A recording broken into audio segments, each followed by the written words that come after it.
don't know if you guys want to stand and stretch for a second, but we're going to go through an event that was real. And I want to just congratulate you on your promotion. You're the day shift lead forecaster. You probably didn't know that you'd applied for the job, but you did, and congratulations. So I'm going to put you through an event where you are the lead on the day, and I want to start by asking you, as you come to work and get briefed by the departing midnight shift forecaster, I'd like to hear your answers to any or all of these questions. And by the way, what you tell me is important to you will be reflective of your personality style and your general tendency of how you make decisions. So just anybody willing to just shout out some thoughts here. I'm briefing you. I'm about to go home. I'm tired. It's my last mid. You're the day shift lead. What do you want me to tell you? Any watches that the last shift or lead forecasters think? Right. What's the current state, right? Do we have any watches out? Any warnings in effect? Maybe what's the current forecast? In today's world, you've probably self-briefed at home while you were having breakfast. But let's just say you didn't. So you want to know the current state. What else would you want to know? This is a forecast officer, right? This is Yeah. SBC. Yeah, yeah. Or, I mean, you could be anywhere, but just in general. Yeah, WFO, let's say. Like what they would expect for you to see Yeah. in the next couple hours, so that way you can kind of look out for. Yeah. And what should I look out for? Do you have any concerns as you're leaving that I should be? Yeah, exactly. Good answer. Great. What else? Maybe starting off like big picture, like a synaptic overview, and then feeding into the other things that is said. Okay. Starting off big and then going. Yeah, forecast funnel sort of approach. Are there any technological issues throughout shift? Yes, tell me. Are the radars up and running? Yeah, software problems. What else? How the model's been handling? Yeah, these events? yeah, absolutely.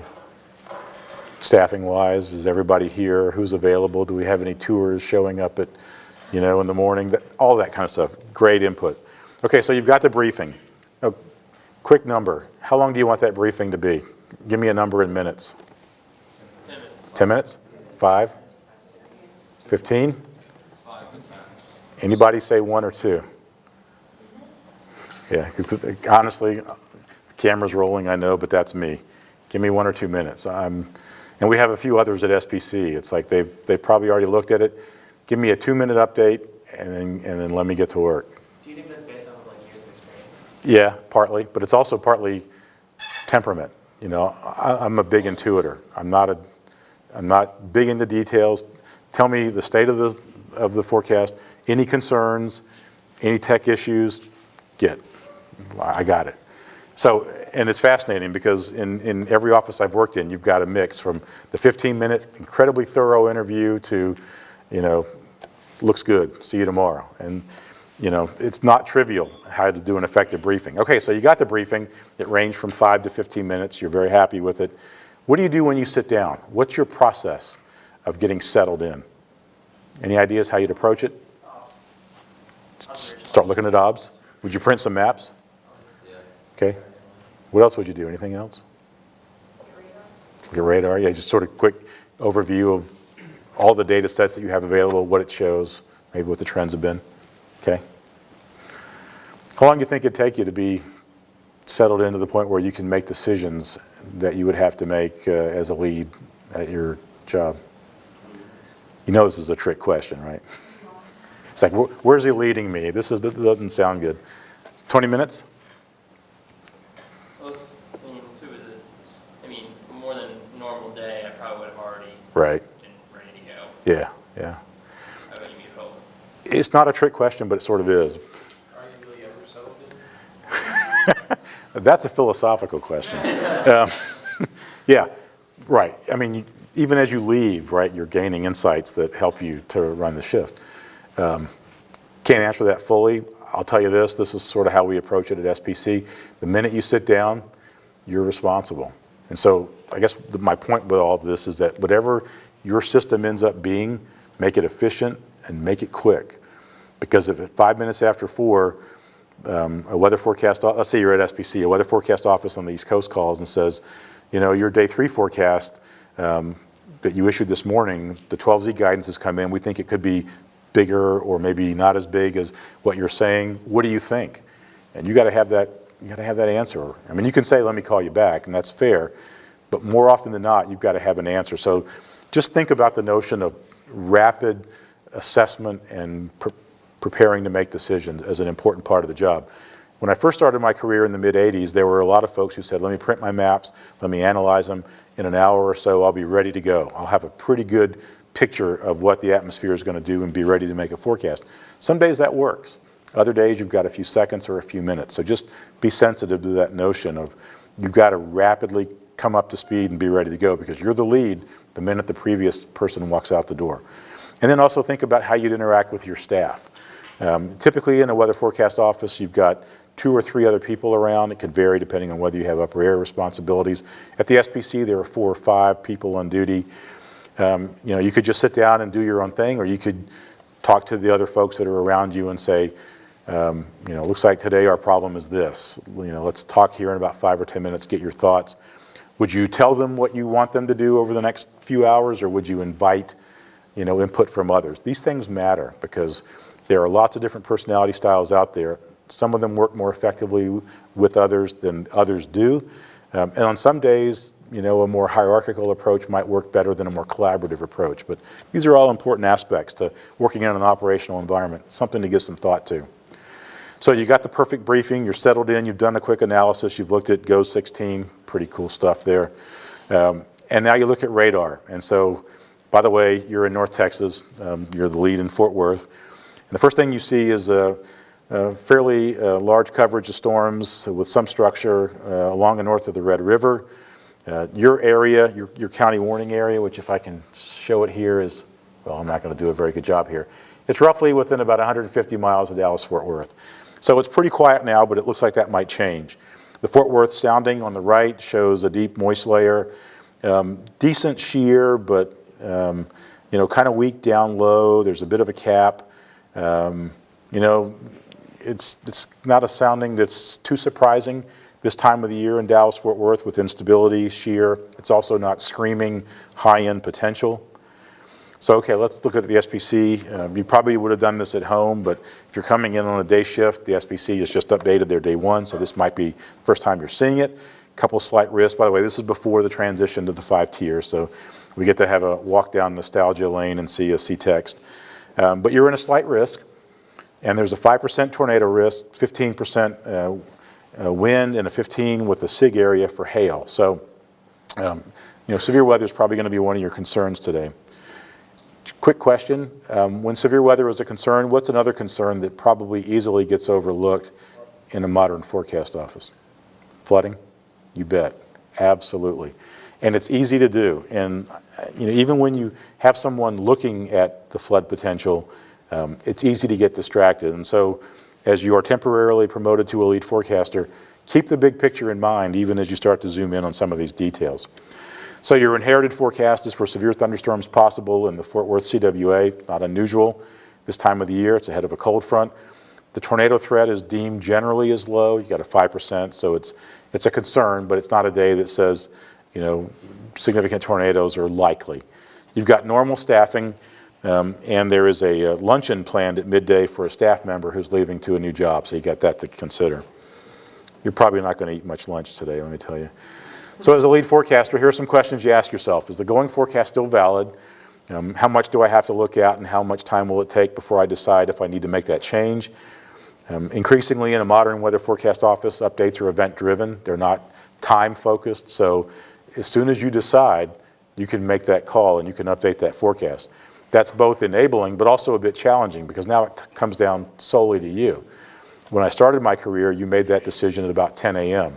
Now you can make it whenever you think the preponderance of the evidence suggests that you should. So the pressure is more on you to make that call.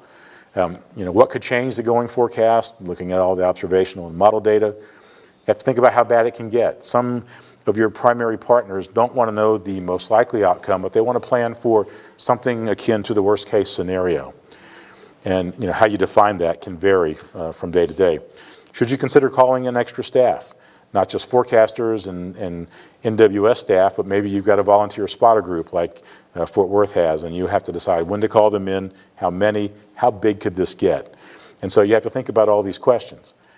And as you're getting settled in and looking at stuff, an MD comes out from the SPC that talks about a strengthening severe weather threat and that a watch is possible. This is before we had the watch probabilities. So this just said, you know, there's a pretty good chance we're going to have one probably in the next few hours. And everything you've looked at so far suggests that's probably right. The text of the MD suggests that severe weather threat is primarily hail and wind, so you're probably expecting severe thunderstorm watch. And sure enough, within an hour, that's what you get. Now, if you're in most weather forecast offices, you're going to bring in extra staff. And why do you think you're going to bring in extra staff when severe weather is expected? What are the duties that need to be taken care of in a warning operations environment? Yeah, communications, that decision support. And that's a huge and growing requirement. You might even need 2 people to do that. What else? Yeah, more eyes on the event. When we first got the WSR-88D, we had 1 person issuing warnings because there was only 1 radar display. Now we've got multiple. So would you consider breaking up the warning decision-making role? How many do you think you might need in Fort Worth on a day like today? 2 or 3? 3 to 4. Okay, so 2 to 4 is a good range. How would you divide them? Would it be by geography, by threat? Maybe consider having somebody focused on hydro. You watch for flooding, look at rainfall accumulations, look at some of the gauge reports, make a decision on, you handle all the flash flood warnings. You might also consider having just 1 person looking at the metropolitan area, the DFW Metroplex. The amount of questions and calls you get just in that area almost makes it such that 1 person would handle that. So I like the idea of 3. 2 to do severe and 1 to do the flash flooding, which is always a concern in North Texas. And so the event's underway. You brought in extra staff. You've got a couple of folks watching severe storms, 1 person monitoring for flooding. And then what's interesting is that area of convection to your north has started to develop a rain-cooled outflow boundary that's sagging southward and is intersecting the cold front, and there's a low pressure system, weak low, that's developed along the front. You see where this might be going? Yeah. So did we. I'll tell you that. And so an MD comes out a little before noon that says, hey, you know what, that boundary might be changing things here in North Texas. And we may need to upgrade part of this to a tornado watch. Well, if you didn't have a mesoscale analyst in your operational environment that day, let me tell you, it's really easy to get focused on issuing warnings and lose that bigger picture, that this nice buoyancy gradient is sliding southward, and it's the kind of boundary where there's a gradual transition in buoyancy, and any storm moving across that might be favored to produce low-level circulations. And in fact, that's just what happened. This is an analysis that was done by the Fort Worth office. You've got this weak low, which in combination with this boundary has backed the flow. And what you see in advance of this here, where you've got decreasing inhibition, is a couple of isolated storms are developing in that transition zone where there's buoyancy, backed flow, all the conditions that are becoming favorable for more than just a hail or wind threat. And so now what I'm going to do is run this through real quick and see what's happening here. This is a little afternoon. Got a couple of storms, then perhaps 3 or 4 out ahead of this line associated with the front. And this went pretty quickly from a normal slight risk in North Texas to a day that defined my 10.5 years there. It was probably one of the biggest outbreaks. It was a localized outbreak, but it was an outbreak. And it wasn't something you could really anticipate the night before, or even at 12Z or 13Z. But over the course of the first few hours of your shift, that outflow boundary sagging south, interacting with the front in a weak area of low pressure to back the flow and produce enhanced low-level SRH, led to 17 tornadoes, thankfully no loss of life, but some injuries, and what was immediately a national news story. In fact, here are a couple of pictures from that day. Oh, let me go back. This was the one in the upper left is from Tarrant County, South Fort Worth, and then the one on the lower right is the Schneider Trucking Company. They're just on the south side of Dallas. And this was video that was being shown nationally on several news networks as it happened. And so this went from, okay, severe threat day in North Texas, some hail and wind, to maybe career defining, and it happened in the course of tens of minutes to a few hours. And here's the final analysis of the number of tornadoes. These weren't super high end, but you didn't know it when it was underway, and so as it was developing, the Fort Worth office issued simultaneous tornado emergencies for Dallas and Fort Worth. I mean, when you've got video of what looked like significant tornadoes moving into the fourth largest metropolitan area in the country, you're not going to underplay it. And the history there is not quite like it is here, and so we made the decision to go with tornado emergencies for Dallas and Tarrant counties. So just a couple of follow-up questions. How did your awareness, and these are rhetorical because you didn't actually work the event, we just gave you snippets of information. How quickly were you able to change your conceptual model from what you were briefed it was likely to be to what it evolved into being? And this is a huge challenge for all humans, is changing that conceptual model. Some would say, well, I come to work with a blank slate, tabula rasa, and as information comes in, I develop some conceptual model. Not true. You come in with some idea, whether it's just a generic conceptual model, whether it's based on what little you know about today from your briefing, your self-assessment. All information is brought into your thinking with some conceptual model, some mental model in mind. How quickly you can shift that when you get evidence that disconfirms what you were anticipating is really quite a skill and needs to be learned.